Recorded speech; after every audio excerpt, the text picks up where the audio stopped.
Amendment number 1 and discussion 2 and 3. The objectives are the first three of our amendments related to the extending the temporary BIK or big arrangements beyond the end of this year. This would support drivers of company vehicles into 2024 and beyond. And that's imperative, Minister. Many people out there, companies and fleets, they just hadn't wherewithal to replace their cars with electric vehicles.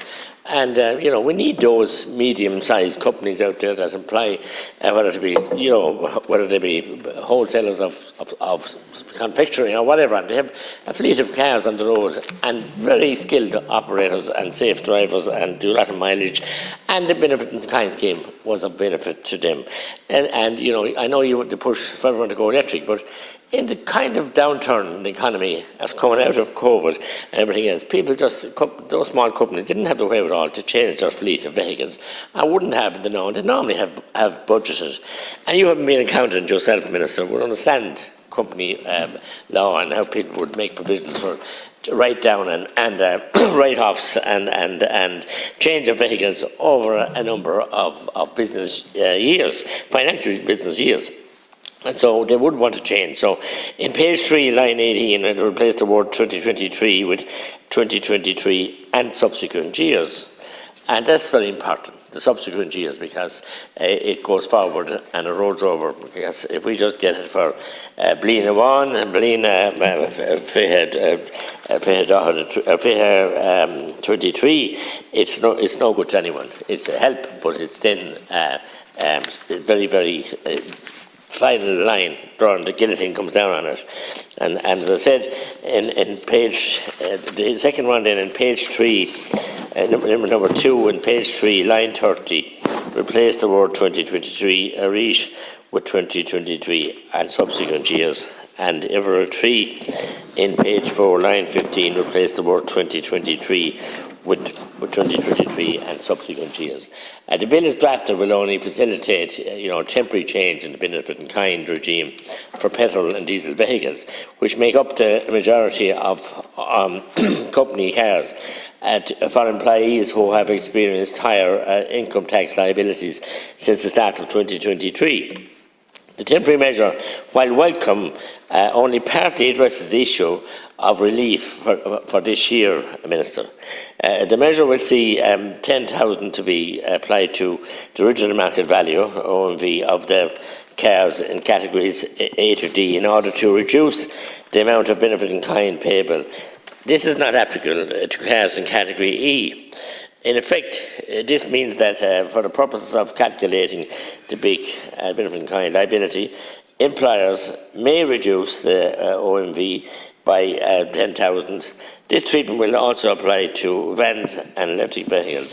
For electric vehicles, the OMV deduction of €10,000 will be in addition to the existing relief of 35,000 that is currently available for EVs, meaning that the total relief for 2023 will be 45,000.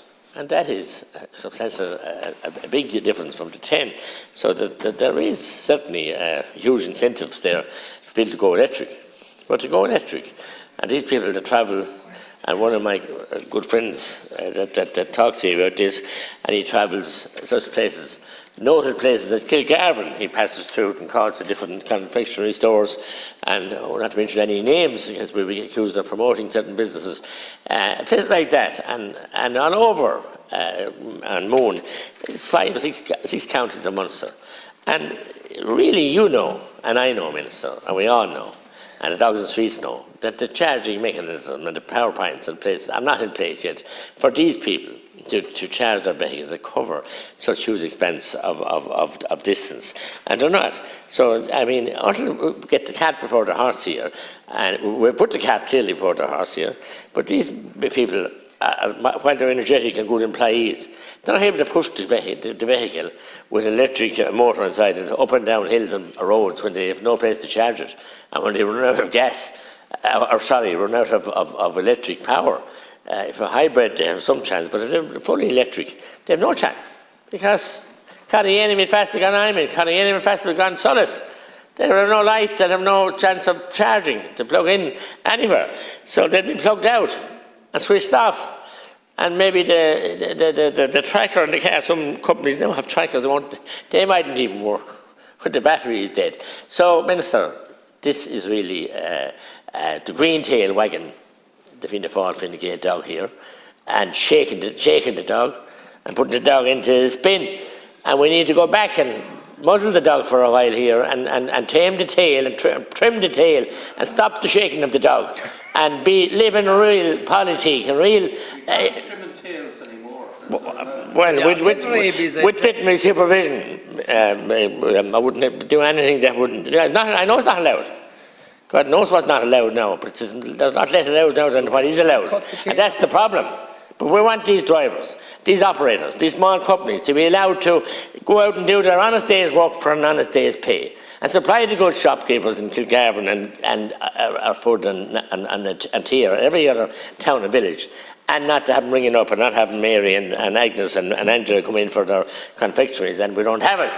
Because the car stopped somewhere over Borhabuia, you know what, country up the hill, when the clock went down and there was no place to recharge it. So it's a bit of nonsense. So I'm asking that moving these amendments, this amendment number 1, and because we feel strongly about this, and we want to support this category of employees who have given loyal and dedicated service to their companies, paid their taxes, provide for our families, and then go out and support sporting clubs and support many other community initiatives and communities on the hard-earned cash that they've left after paying their taxes. All they want to do is continue doing that and nudge them along slowly in the green dream and call off the dogs, whether it be tails wagging the dogs or the dogs wagging the tails or dogs with no tails, but call them off because it's a nightmare. That's what it is. You'd wake up, you think you're in a bad dream. That's what you would. And I'm not putting my head in the sand, but we've run away with ourselves here, and I'm shocked that Fianna Fáil and Fine Gael would allow the Green ministers to have such a negative and devastating impact on our rural people. Thank you, Deputy. Good morning.